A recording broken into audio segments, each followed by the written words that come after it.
muchas gracias por asistir y por llegar a la hora. Vamos a empezar de inmediato entonces. Esta es la sesión de mayo de Pregúntale a tu abogado. El objeto es hacer básicamente una sesión de preguntas y respuestas. La gente que son de la oficina tienen preguntas todas muy similares y las respuestas son en su turno similares. De hecho, en esta ocasión lo que más sucede son, primero, que terminan todos con un criterio más o menos común. Es uno de los grandes valores de lo que se ve acá, y empiezan a aprovechar las preguntas de los demás y así enterarse de cuánto más deberían estar poniendo su atención para la buena administración de su empresa. Los primeros que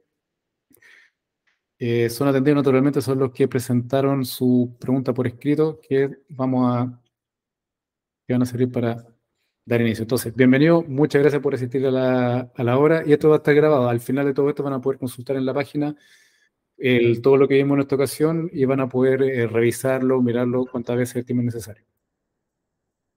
Por cierto, estamos en redes sociales, subimos pequeñas cápsulas con información relevante también, y ponemos toda nuestra información en la página, que la pueden revisar, y va a estar este código QR. Pueden tomar su celular y pescarlo. Va a estar a lo largo de toda la presentación, y ahí nos pueden seguir en todas las redes que sirven y para usted enterarse y para decirnos qué es lo que necesitan saber. Entonces, sin más, vamos a las preguntas recibidas. Carlos preguntó: de acuerdo a las negociaciones por el salario mínimo que se están llevando en el Congreso, uno de los puntos es el impuesto a las pymes del día del 23 y 12 del 24. ¿Ya? ¿Eso cómo se compara con lo que nos hubiera tocado este año en términos de impuestos? Ya, aquí hay una mezcolanza de asuntos. El asunto del salario mínimo sí se está discutiendo, y el objetivo del gobierno es llevarlo a 500.000 pesos. En términos de impuestos, ¿eso qué significa? No sé para la empresa. El impacto que tiene, en definitiva, el salario mínimo para el empleador, que son lo que van a asistir a esta ocasión, más bien el siguiente: es si tiene trabajadores por menos de 500.000 pesos, naturalmente va a aumentar hasta ese monto el salario por los trabajadores que trabajan con jornada completa. Y la jornada completa a su turno va a ir disminuyendo en el tiempo, porque está todavía a 45 horas semanales, pero va a ir bajando hasta 40 en tramos de 2 años en 2 años. ¿Qué significa eso en la planilla cuando llega a 500.000 pesos? Si tiene trabajadores que ganan más que eso, es que va a aumentar la gratificación legal, porque esta se calcula sobre la base del ingreso mínimo mensual. Y ese sería el impacto, digamos, directo del aumento de los 500.000 pesos. O sea, ¿por qué debería importarle a más gente esto de los 500 pesos, aunque no sea el caso de todos? Es que aumenta la base de la remuneración, de la gratificación legal de aquellos que están en el artículo 50, que por lo general en la mayoría, si no todos. Ahora, en lo que refiere a las tasas de impuesto de primera categoría, volvimos a 25. O sea, los últimos 3 ejercicios fueron con 10% de tasa primera. Esta operación renta recién pasada fue la última con tasa del 10, y ahora volvimos a la del 25, y otra cosa es lo que se vaya a negociar, pero digamos no hay nada cerrado. Había un acuerdo para que subiera progresivamente, así que pasaba la reforma tributaria que ya se rechazó, así que volvimos a la tasa natural del 25% de ProPyme. Y eso importa hoy día por la tasa PPM, porque hay quienes recibieron, por ejemplo, o sea, como la tasa era pequeña hasta hace poco, la tasa de PPM iba en consecuencia. Ahora que aumentó la tasa de primera categoría, entonces la tasa de PPM debería aumentar en consecuencia para no encontrarse con sorpresa en abril del próximo año.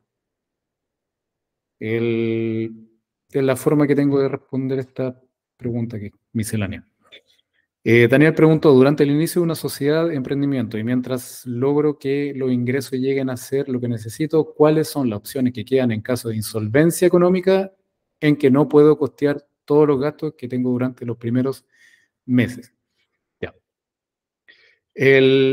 La primera forma de responder no es jurídica, sino que es de administración. Lo que hay que tener es un presupuesto. Puedo compartirle, voy a poner más rato en el chat una planilla, y hay que tener un presupuesto con los ingresos por concepto y puesto en los meses del año, y lo mismo con los gastos. para que sepan efectivamente si es que están en rojo o no. Después hay que distinguir dos cosas. Económicamente tienen que ver en el año si van a tener utilidades. Si no ven utilidades, entonces tienen que revisar lo que están vendiendo, el precio, cuánto están vendiendo de eso y cuáles son los costos asociados. Si no es económico en el sentido de que les cuesta más de lo que están ganando, no hay que hacer el negocio. Otra cosa es que tengan un problema financiero. Es decir, que a fin de año ven que van a haber utilidades y que van a cubrir sus costos y por supuesto que van a remunerar su propio trabajo porque de eso van a vivir, sobre todo al principio, pero que entre medio de la planilla aparecen algunos rojos porque la oportunidad en la que entra la plata y la oportunidad en la que sale es distinta. Y en eso es lo que hay que hacer. Bueno, primero hay que verlo en la planilla y después hay que... ahí sí existen vías. Normalmente se provisiona, se puede recurrir a deuda o se puede ir a hablar con los acreedores y ver cómo hacer para poner en relación la oportunidad en la que la plata entra y que la plata sale. Ahora, ¿qué pasa en caso de irme definitivamente a rojo? Jurídicamente, ¿qué puede haber? Desde tener que manejar la relación con los acreedores, parar con el negocio, entonces detener la empresa y ocuparse, digamos, por otras vías de la deuda pendiente. En último término, queda, bueno, la quiebra. Las circunstancias, las alternativas que quedan aquí son varias. Para hacer funcionar un negocio que está empezando y en etapas bien tempranas se pueden tener presentes dos cuestiones de base. La primera, saber que hay una suerte, no hay nada de científico en lo que voy a decir, pero al menos en la oficina y en general, los negocios tienden a resultar al cabo del tercer ejercicio. O sea, los primeros 2 años no hay suficiente información para ver si un negocio está andando o no. O sea, los primeros 2 años, digamos, para llegar al año 3, hay que pasar esos 24 meses para recién tener suficiente información a ver si el negocio se para o no. Y la segunda cosa que sí es jurídica y que sí puede ayudar es Corfo. Corfo generalmente tiene planes precisamente para gente que está empezando o que ya que está en etapa temprana de su emprendimiento, con las que de donde pueden sacar básicamente fondos y que son aportes de Corfo, digamos, plata fresca que le van a pasar en la cuenta y con la que pueden hacer avanzar su negocio. Si hicieran entonces esa planilla y ven que hay rojo o que necesitan financiamiento, Corfo es una alternativa mucho más interesante que recurrir a la deuda. Y sepan que naturalmente como estructura, las fuentes de ingresos van a ser siempre 3: las ventas, la deuda y la inversión. Así que piensen siempre en vender su camino hacia el éxito, y si estuvieran en etapas tempranas y tuvieran problemas de plata, pero su proyecto es interesante, Corfo puede ser una buena opción. Muchas gracias por su asistencia. Ahora vamos a pasar a la parte de las preguntas. Al final de todo esto le vamos a enviar una encuesta cuya respuesta siempre esperamos con ansia, y voy a dejar un rato más también ese pequeño código QR para que saquen el celular, lo pongan ahí y nos sigan en las redes sociales que tenemos disponibles. Ahora, sin más, pueden levantar la mano en el bloque que aparece. Ahí creo que volví. Y ahora, por orden de llegada, levantan la mano y hagan su pregunta.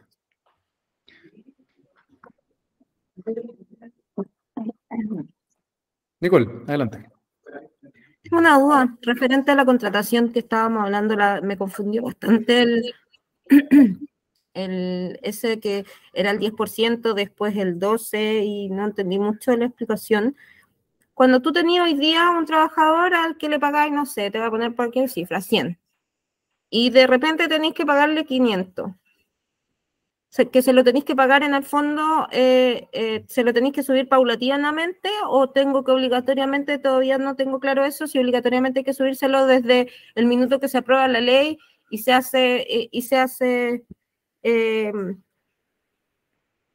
corrobora en el fondo la ley, ¿ya? Se lo voy a pagar, le voy a subir los 500 lucas. Eso del 10% que dicen y después del 12%, ¿en qué afecta? Si en el fondo yo al trabajador le voy a tener que pagar sobre esas 500 lucas sus imposiciones de acuerdo a cómo él tenga la previsión, tenga la salud, tenga todo eso, y se lo voy a tener que seguir pagando de aquí infinitamente hasta que en el fondo le cambia el sueldo al trabajador. Entonces, no entiendo cuál es el beneficio para la empresa del 10% y del 12%. Ya, esas son tasas completamente diferentes una de otra. Para ordenar la respuesta es, la ley, o sea, una vez que una ley es promulgada y publicada, ya entra en Es ley. vigencia con toda autoridad, claro. Depende después de las disposiciones transitorias, donde puede generar un periodo de vacancia, o sea, puede decir a partir de cuándo se hace efectiva, y una vez que es ley, básicamente en esta materia es cuánto es el ingreso mínimo que se tiene que pagar por un trabajador que trabaja en jornada completa, que todavía hasta este año son 45 horas Una semana. a la semana, después van a ser 42 y después van a ser 40 en espacio de 2 años.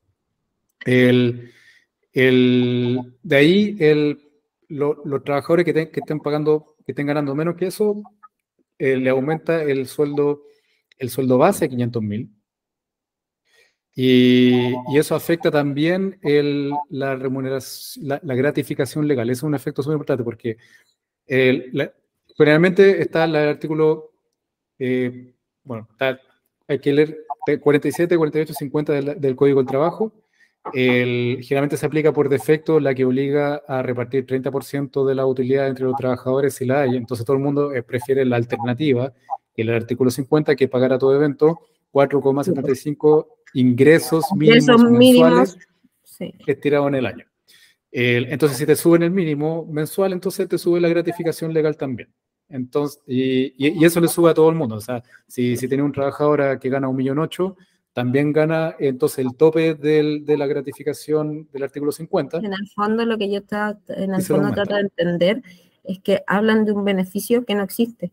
No, aquí no, al menos para el empleador aquí no hay beneficio. No hay beneficio, No. ¿cachai? O sea, nosotros vamos a tener como empleador que pagarle al trabajador sobre el mínimo de 500.000 pesos Sí. todas sus leyes sociales de acuerdo a el monto de los 500.000 pesos. Exactamente, entonces aumenta con esto la remuneración, y con el aumento de la remuneración aumenta la base de los descuentos previsionales. Ahora, lo único que nos vemos beneficiados como empresa es que en el fondo esos son gastos. Por lo tanto, en el formulario 22 del año siguiente, eso va a ser un gasto mayor para nosotros, por lo tanto vamos a tener que recogeríamos en teoría un mejor impuesto. Sí, claro, porque efectivamente todo eso es gasto necesario para generar la renta y se va a deducir de la renta líquida imponible de la sociedad. Ahora, esta historia de las tasas tiene que ver justamente con, ya, esta es la parte laboral, y ahora estamos hablando de la tributación de la empresa. Y la sociedad tiene ingresos, tiene gastos, dentro de los gastos están todos los de los trabajadores, y tiene un resultado. Y sobre ese resultado, los últimos 3 años, se pagaba un impuesto de primera categoría de 10%. Esto fue así porque con el COVID quedó la pelotera. Entonces bajaron provisoriamente la tasa de primera de 25 días.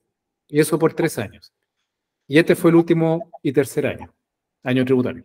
Entonces ahora en este ejercicio estamos con tasa de nuevo del 25, y el próximo año vamos a tributar con tasa del 25 sobre la renta líquida imponible de las sociedades. Ahora, el problema de la pregunta es que hay una pelotera, porque estaban mezclando la liquidez, los derechos laborales con la tributación de primera categoría, que no tienen nada que ver, salvo en la parte que justamente indica que todos los costos laborales van a disminuir la renta líquida imponible sobre la que se aplica la tasa de impuesto primera.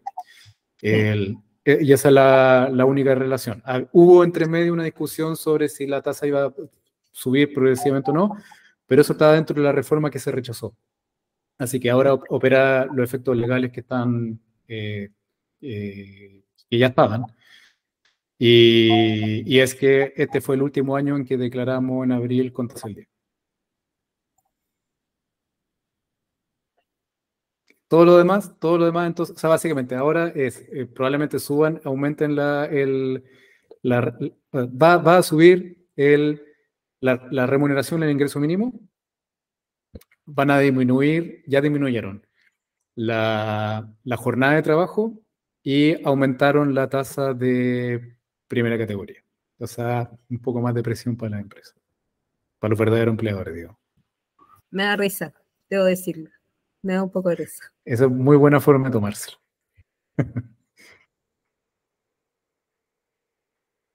Bien, preguntas, sí. Levante la mano. La pregunta sobre cómo arreglárselas con los ingresos y los egresos, sobre todo al principio, es súper pertinente.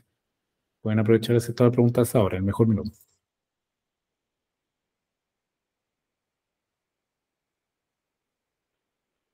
Dale, Daniel.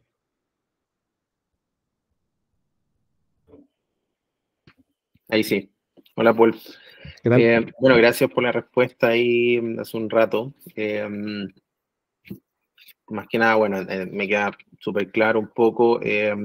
Lo de Corfo, bueno, un poco lo conocía, no tengo como mayor detalle de los programas, pero me puse a mirar ahora mientras estaban conversando ustedes respecto a las posibilidades que hay y todo. Hay una que me parece que se ajusta o que podría funcionarnos a nosotros.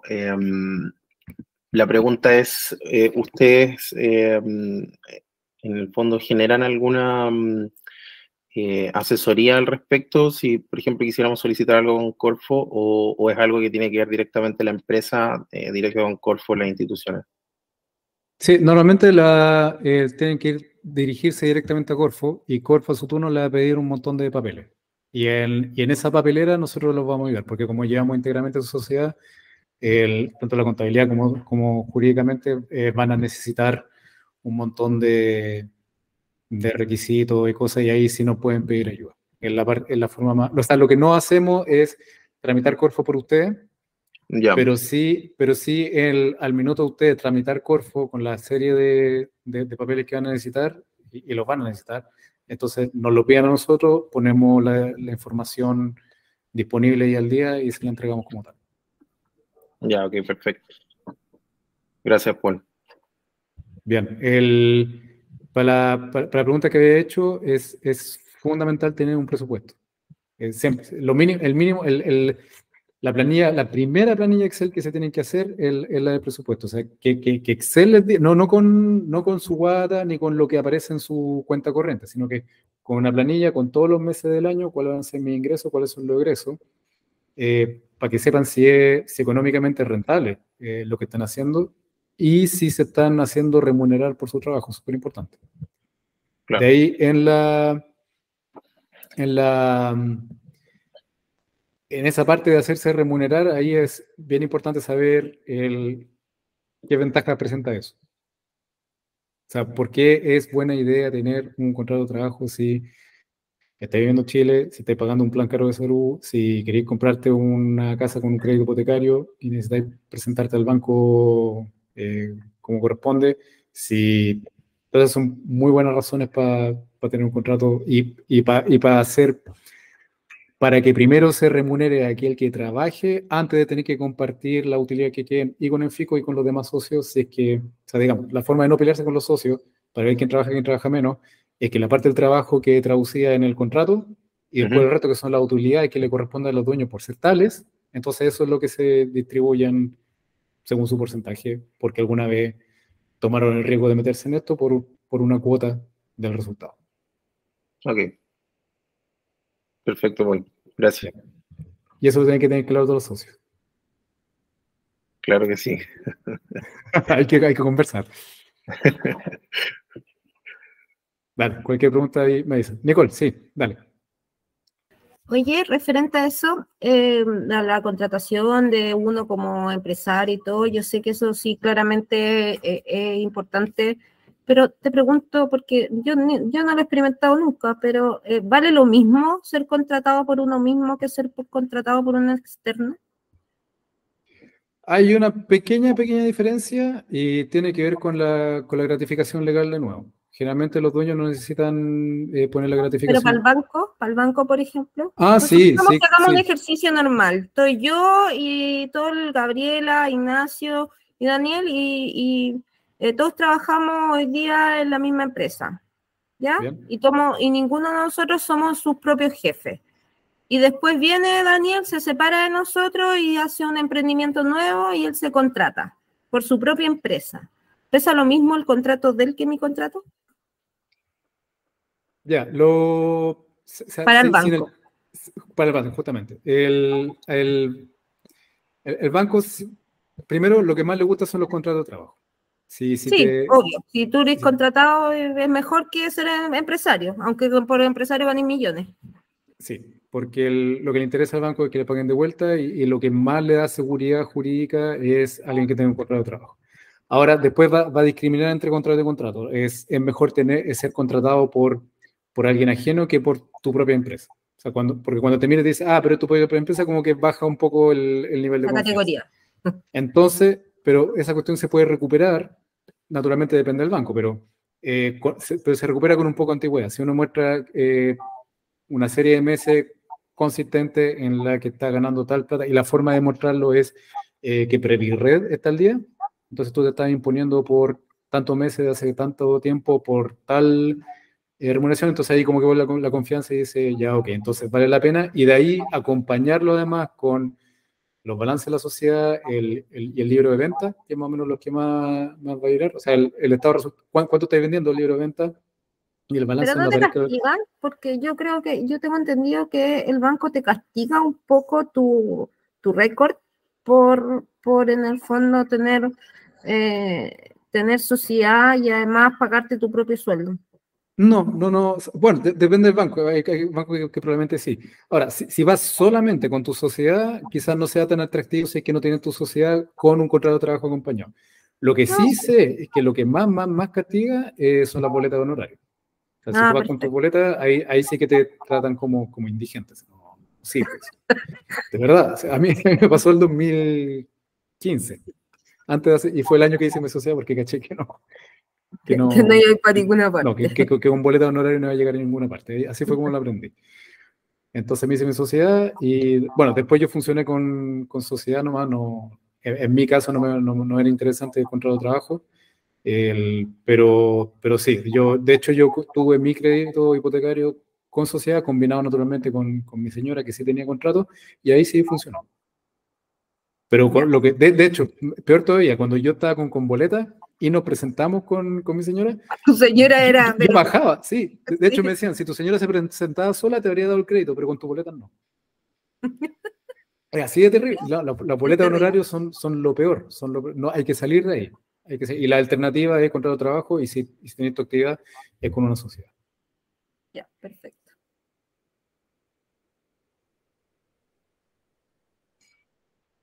Daniel. Sí, y volviendo a ese tema de la contratación, ¿cierto? De la autocontratación que uno se hace. Yo te comentaba ahí en intercambio de correos que habíamos tenido respecto a fijar tu sueldo. Igual, bueno, es como una pregunta que uno se tiene que hacer, uno la hace en base a una proyección que yo tengo ahí, ¿cierto? De los ingresos anuales, etcétera, porque dan ganas de fijárselo, digamos, como como que si la proyección funciona y realmente tenéis los ingresos que estáis esperando, dan ganas de fijárselo más arriba, pero claro, hay un ingreso, ¿cierto?, que es el real, que es como tomar los últimos 3 meses en promedio y decir, ya mejor me quedo seguro aquí. ¿Cómo, en el fondo, qué recomiendan ustedes ahí respecto a la fijación del sueldo, netamente, a ponerle número? Ya. Ahí hay que ver, hay dos, si es estratégico, hay que ver dos cosas fundamentales. Primero hay que saber qué es lo que queremos hacer con la plata. Piensen que la remuneración, lo mismo que la utilidad, es la plata que se van a hallar para la casa. Es plata que en definitiva va a pagar su impuesto regular complementario y que tiene que ser los fondos usados de verdad para pagarse la vida y nada más. Porque con esa plata están pagando impuestos finales, que son los más caros de todo.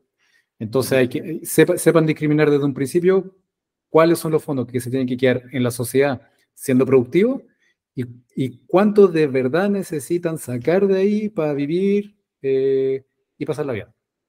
Que es la plata que no pueden usar en la empresa, para ese efecto. Uh-huh. Entonces, si por lo general si están pensando sistemáticamente en el crédito hipotecario, el manual de cortapalo en la materia es que el banco te va a pasar 50 veces tu renta y estirado en un año para que con la tasa de interés los dividendos te queden a un máximo de un cuarto de tus ingresos mensuales. Entonces, ahí veis básicamente cuánta plata necesitáis pedirle al banco. ¿cuánto necesito pedir al banco? Lo divides por 50 y ahí tenías una idea de cuál debería ser tu remuneración. Yeah. Y de ese monto lo divides en 4 y ese debería ser el máximo del dividendo y con eso puedes ver a cuántos menos años puedes pedir el crédito. Entonces, Okay. Y ahí te podría quedar que sea en 25 20, por dar un ejemplo. Luego, ya ahí vas a saber cuánto necesitas sacar de la sociedad. Con ese monto, vamos a decir que eso, voy a inventar un número, 1.000.000, para facilitar el cálculo, vamos a decir que eso es 1.000.000 de pesos. Si fuera 1.000.000 de pesos, hay que calcular, y aquí está el criterio conservador, que es de ese 1.000.000 de pesos, calculáis un 25%, que son 250 lucas, que es más o menos el monto que necesitas pagar religiosamente todos los meses antes del día 13 a Previrred. Ese monto es mandatorio. O sea, tú como es tu empresa, te podéis quedar debiendo el sueldo un tiempo, no es tan grave, pero Previrred lo pagáis al tiro. Si hay deudas que no quieren tener son IVA, Previrred y alimentos. Esos 3 montos, dejen de comer con tal de para que puedan dormir. Eso no dejen de pagar eso. Yeah. Entonces, del monto, calcula cuánto te va a quedar Previrred y tenéis que tener la seguridad, según los ingresos de tu sociedad, que esa plata religiosamente siempre la debe poder pagar. Okay. Entonces, es el mínimo, que el Previrred, el máximo, que es lo que necesitáis para el efecto, que siempre uso el del crédito hipotecario, que es típico, y en ese rango tienes que ponerse el sueldo. Perfecto. Entonces, bueno, como decías tú, no hay problema que uno se quede debiendo el sueldo en el fondo. Porque, claro, lo que en el fondo, en mi caso, lo que estaba tratando de apuntar, ¿cierto? Es a ese número que como que te permite como ser bien evaluado en los bancos y todo, que probablemente o que posiblemente puedan lograr más cerca de fin de año, más que en este momento que está recién partiendo la sociedad. Pero claro, lo quería fijar más alto que el promedio de lo que tengo para atrás, en el fondo. Lo quería fijar más arriba. Pero claro, no tenía claro de que efectivamente te podéis quedar debiendo el sueldo sin problema, digamos. No hay como una... Después igual te tenéis que poner al día, me imagino, con eso, ¿no? Sobre todo para vivir. Y sí, o sea, lo que vaya a generar formalmente es una cuenta por pagar. Entonces, puede pasar 1, 2, 3 meses. Ya, en la misma historia del millón, los 250 de Previrred ahí están perfectamente al día antes del día 13, nadie discute eso, pero un par de meses, digamos, te pagaste menos, te queda una cuenta por pagar. Y después, entonces en la transferencia aparece en tu caso, no sé, por 500 y de repente 2 millones. Y que tiene que ver con el millón más las 500 lucas que quedaron pendientes de los 2 meses anteriores. Ya. Ante la DT nunca hay tenido un problema porque nunca te van a denunciar porque eres tú mismo. El servicio impuesto interno, si alguna vez te preguntara y te revisara, se puede rendir cuentas de eso. Porque te va a decir ya la efectividad del trabajo y la efectividad de la transferencia. Y puede demostrar con un balance que, mira, yo me he pagado en la medida de lo posible y eso implica la cuenta por pagar que está ahí provisionada. Digamos, no, si se trata de rendir cuenta de lo que se está haciendo, se puede, en la medida que esté todo ordenado.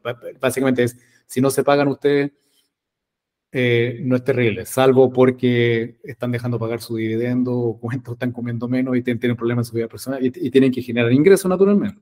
Sí. Desde el punto de vista de un banco, Paul, si el banco ve 3 liquidaciones por el monto que sale en la liquidación, en el fondo, ¿tiene el banco cómo saber que te quedaste debiendo sueldo en esas 3 liquidaciones que mostraste? Difícil, pero el banco también sabe que en lo que refiere a liquidación y remuneración le puede mostrar cualquier cosa. Entonces de ahí sirve mucho mostrar, o sea, lo que no miente son las liquidaciones Previrred, porque ahí dice sobre qué monto te está imponiendo y la efectividad del pago de la imposición. Y eso sí permite deducir que te estáis pagando ese sueldo. Ahora, Claro, sí, hay bancos que te van a pedir las cartolas si efectivamente te estáis transfiriendo o no. Pero esas transferencias también pueden ser así como que la plata que va, que vuelve, o es mi... O sea, Ya, vale. hasta ahí todo eso es... Ya, o sea, como yo lo veo, en el fondo interpretando tu respuesta, como yo lo veo, es mejor fijárselo más arriba que más abajo. O sea, sobre todo si hay a pedir un crédito. Si O sea, queréis que te siempre y pasen cuando más tengáis plata... obviamente la capacidad futuro de pagarte el sueldo, sí. Sí, mira, dentro de, o sea, para completar lo que están poniendo en el chat, que son comentarios perfectamente pertinentes, sí, de hecho, si es tu propia empresa, lo normal es que lo acompañes con un balance y ahí si hay un monto que no miente, son tus ventas. O sea, vas a mostrar tu libro de venta también y las ventas, y son las ventas blancas, la que factura, y por eso es súper importante facturar sus ventas.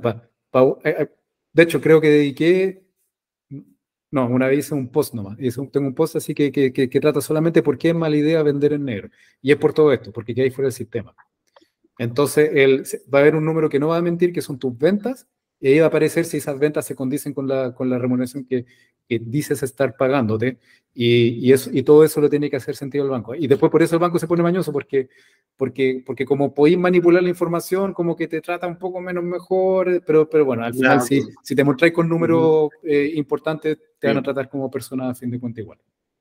Considerando Ahora, en la evaluación el resultado futuro, lo que pasa es que siempre está la estimación, ¿cierto? Lo que estáis vendiendo hoy día puede ser esto, pero suponemos que 2023, a fines de 2023 la situación mejore y que vaya a tener el doble de ventas, por decir algo. ¿El banco se considera eso o cero, nada? Solo lo real, lo más chao. El banco va a mirar para atrás. Dime o sea, pues no, digamos, el banco no tiene esperanza, corazón, visión de no. Va a mirar para atrás si es que te ha ido bien o mal, y con eso va a ver si en el futuro va a ser capaz de pagarlo o no. Si tú le decís que la economía va a mejorar, yo creo que el banco tiene mejor información. Claro que sí. Perdón, y para responder entonces, ¿conviene acaso ponerse algo más arriba de lo que corresponde? La respuesta es con los mismos elementos del principio. Es, primero, fíjate bien cómo va a quedar PriviRed y si te puedes comprometer a ese pago. Y segundo, fíjate bien o sea, cuánta plata le queréis pedir al banco. El banco te va a pasar, grosso modo, o sea, para cambiar de banco a banco, pero calcula que te va a pasar 50 veces tu renta. Por ponerse más plata significa que te van a dar más plata, pero también significa que estáis declarando más ingresos personales al FIC, o sea, impacta tu global complementario también. Ahora, una diferencia de 300 lucas no va a cambiar el mundo, pero digamos, una remuneración de 2 millones y otra de 6, eso sí cambia en tu tributación personal. Claro, y además se tiene que condecir con la venta de la empresa. Por supuesto.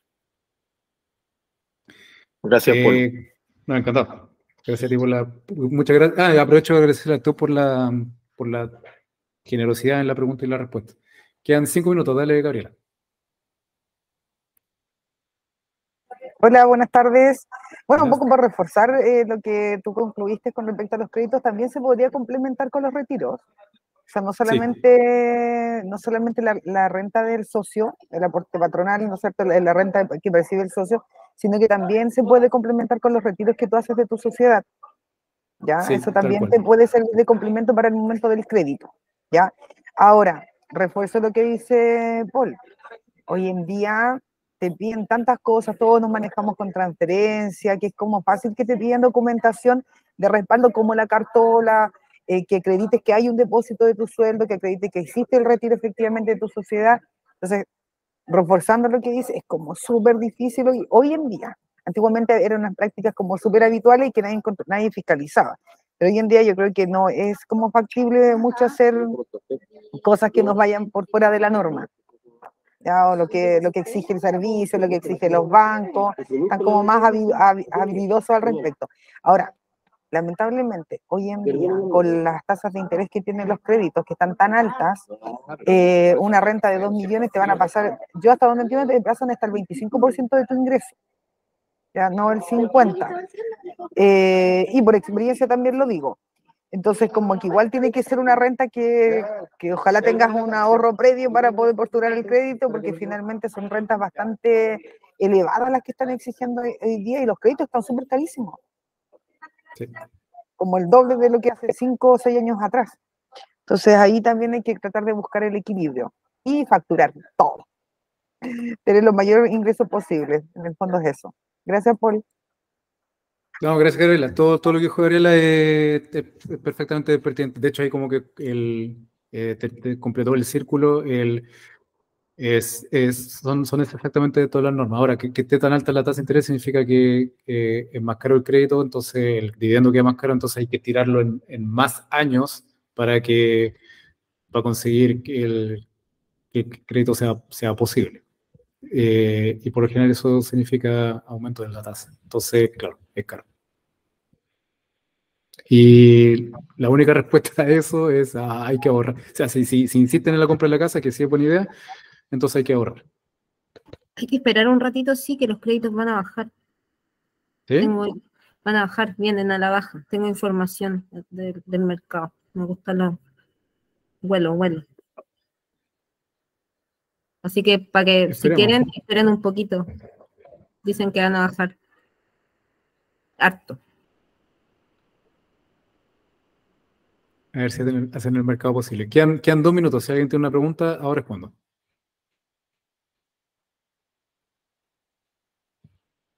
A la 1, a las 2. Entonces voy a aprovechar de cerrar si queda 1 minuto. Primero, agradecerle mucho la asistencia, le agradezco las preguntas, la generosidad en la respuesta y en compartir. Esto quedó, sí, está grabado, así que esto va a quedar a disposición después para su revisión. Lo último que le voy a pedir y que nos sirve mucho es que le voy a mandar un correo con un link y con una encuesta. Son unas preguntas en un formulario súper sencillo. Si lo responden, nos va a ayudar mucho a mejorar estas ocasiones para que sean de utilidad para usted y el resto de los clientes de la oficina. Así que sin más, si alguien tiene un comentario final, les digo chao. ¿Está todo bien? Listo.